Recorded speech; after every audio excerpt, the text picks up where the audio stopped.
What's going on, everybody? Welcome back to Outside the Stadium. We are here today with MLB pitcher Alec Mills. What's going on, Alec?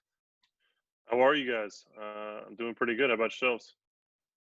We're doing great, man. We're just trying to stay active and stay positive.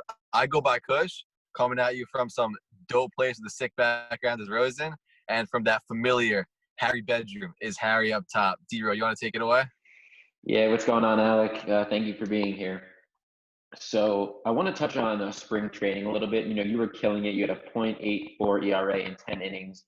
Can you tell us a bit of, about any adjustments you made for this season or for this spring training? I wouldn't say I made any huge adjustments.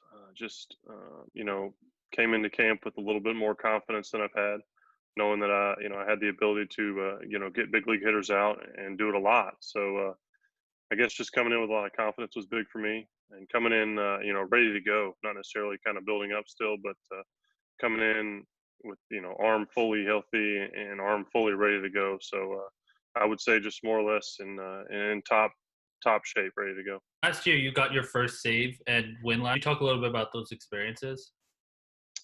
Yeah, first save I believe was like a 3-inning save in a blowout. So that was kind of a very non-stressful save, which was nice to get that out of the way.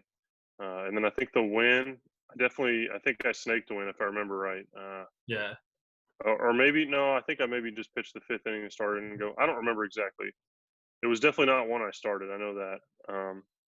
But it was just good to get those out of the way. And I think they actually happened in back-to-back games I pitched, or maybe 2 out of 3. So that was kind of a cool experience to get those knocked out, back-to-back like that. Get the monkey off the back and really kind of hit a groove and keep going. So, like you said, just good to do that and get out of the way. Yeah, you got them both in the same week last year, so it's pretty awesome accomplishments. Yeah. No, it was a lot of fun. So I got those balls with me at the house, so it was cool. Yeah, and listen, whether you start a game or you jump on for the 5th inning, a win's a win, man. A win is definitely a win. I heard that. So listen, I don't know if you know, but Baseball Reference has actually simulated a couple of games for the 2020 season. And listen, you've got a 7.43 ERA. What do you have to say about that? Hey, you know what? It could very easily happen with there's just a few games, But a lot of that stuff, it just kind of goes on what people think about you, what other stats have based on you. I think it all boils down to just competing. I'm a big competitor. I'll always be able to compete at the highest level, I think, and just kind of going out there and giving it my all and showing them what I got. Yep, use it as fuel. Hey, heard that. Yeah, we spoke about some of your accomplishments, but let's talk about some of your goals. Like we spoke about, you've definitely done a lot in your career so far. Any goals you have maybe for this upcoming season or long term? Goals for this year, definitely just number one, staying healthy. And then number 2, just want to stay up in Chicago for the whole year. I've been up and down a lot. Really haven't been able to experience a full season in the major leagues. So for me, I think it's big to kind of get up there and stay up there and establish myself so that I can make a career out of this game. So obviously, those are 2 pretty basic goals, but haven't really sat down and thought about I guess a numbers wise or anything like that type of goal yet. Probably something I'll do when season gets going. Yeah, hopefully we hear about when the season starts soon. I'm hoping this week. I want to know what are your best memories so far in your career? Best memories easily. Number 1 is probably just debuting with Kansas City. That was a lot of fun.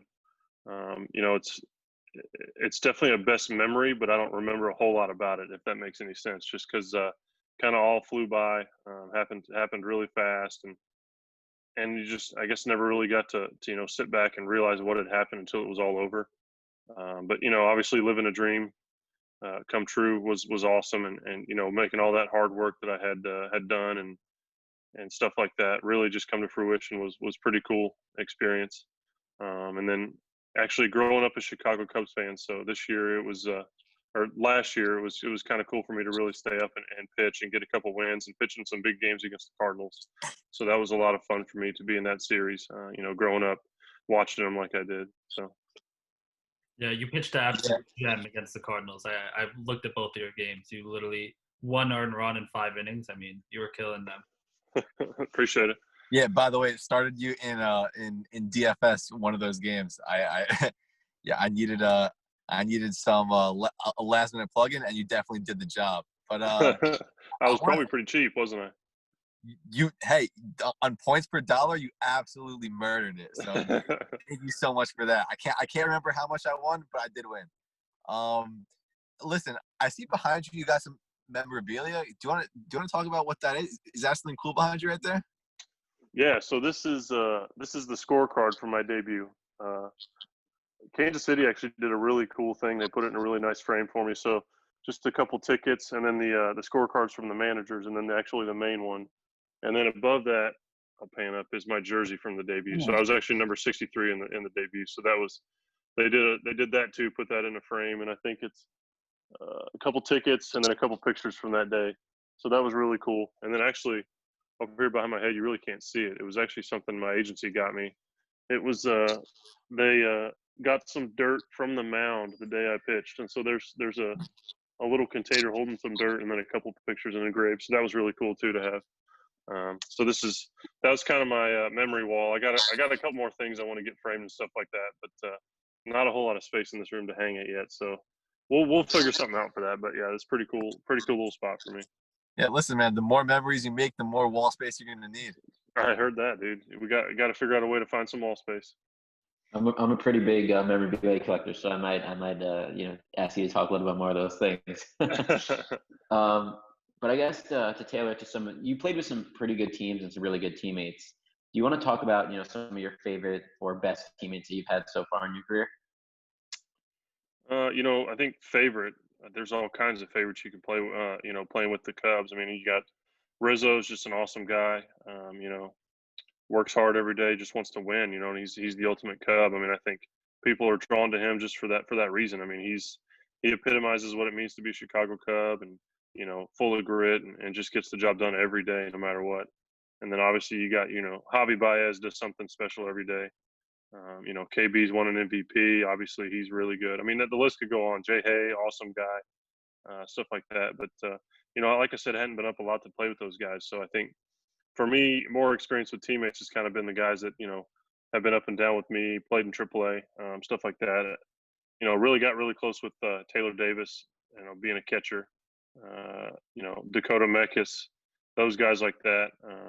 Not really names that a lot of normal Chicago Cubs fans would know, but just guys that I've hung out with and really gotten to know well. But I think I haven't had a bad experience with teammates in Chicago, so I mean, I think could say pretty much everybody. So That's awesome. Back in 2017, you were traded from the Royals to the Cubs. I just want to know about how you adjusted to the change of scenery and anything you changed after being traded. I get asked that a good amount. The organizations were actually ended up being fairly similar as far as the way they treated their minor league players, stuff like that. Both treated them very well, and both gave a lot of opportunities to everybody. So it was a really good situation, for me to get drafted by Kansas City and then get traded over here. But like I said, being a Cubs fan, it was pretty special to hear that news, to get traded over here. I think it was more special for my dad and my mom and brother and stuff like that, for them to realize I'm going to be hopefully playing for the team we all grew up watching and loving.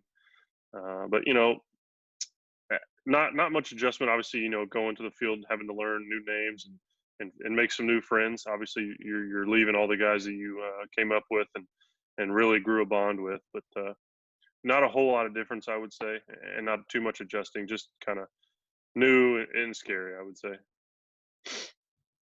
Yeah, definitely. I mean, that is really cool to play for the team you grew up rooting for. So I wanted to ask you, because you actually mentioned that you spent some time in the minors, and a lot of people don't make it. A lot of people spend time in the minor leagues and they never really break through. And a lot of us during this quarantine are dealing with either stagnancy or we're trying to push through personal battles. How did you during that time just keep moving? What did you draw from to get the strength to finally really make that breakthrough step and make it to the major leagues? I guess I've always kind of had a chip on my shoulder my whole life. Never really been the guy that's blowing radar guns away and hit a lot of home runs. 22nd round pick out of college, didn't go to a very big school. So I think it was just for me always kind of a motivation of the guys in front of me that they picked and the guys that they chose over me. I think helped a lot. And fortunately, you usually play with a lot of those guys, so you find out, obviously they're great guys, and they want it just as bad as you. But in the back of your mind, you always use that as motivation. Um, but I think the will to really live the dream that I've always wanted to do, I think helped a lot. And just hard work, and I don't think there's really anything specific that kind of pushed me over the top. I've just always been, a firm believer if there's something you want, you need to go get it. I love that. And baseball is one of those things where I always, I actually don't have my degree, so that's unfortunate. But I can't play baseball my whole life. I can always go back to school and finish. So one of those things where I think I need to, give this my all, for as long as I can, and then if I need to go back and finish that or create an opportunity somewhere else, I'll have that ability. But your body can only play a sport for so long. So I've been very fortunate. Yeah, that's really well said. Many people wish they were doing what you're doing right now. So I'm very fortunate, and I realize it. So I definitely don't take it for granted. For sure. I guess before we wrap up, do you want to say anything to your fans, or obviously we're going through a pretty tough time. So is there anything you want to say to Cubs fans or anyone watching? I mean, nothing specific. Just stick it out. I know this is a tough time. It's something that none of us had ever had to deal with in our lives. So obviously we're all in foreign territory, but I think we're doing our best to figure out a way for us to get back on the field and just play baseball in front of the Wrigley faithful again. Whether that's this year or next year with fans. I think this year we'll be able to play on some TV and you guys will be able to watch. But just keep pushing. We want to play just as bad as you guys want to watch it. So we'll get it done. So yeah. No, I mean, this has been awesome, and we all obviously can't wait to see you guys back in the field, and we really appreciate you coming on. So thank you very much. Yeah, man, no problem. It was fun. Thanks for coming on, Alex. Exactly.